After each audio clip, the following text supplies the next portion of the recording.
Hello guys, welcome back to my another vlog. So today I'm gonna tell you about something of my assignment.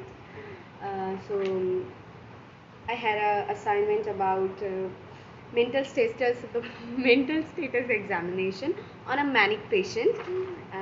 There is a speech something. There is a sample of speech where I question to my patient, "আচ্ছা আপনার পছন্দের ঋতু কি?" And my patient replies, "গরমকাল." I mean seriously. My next question was, কেন হঠাৎ গরমকাল কেন?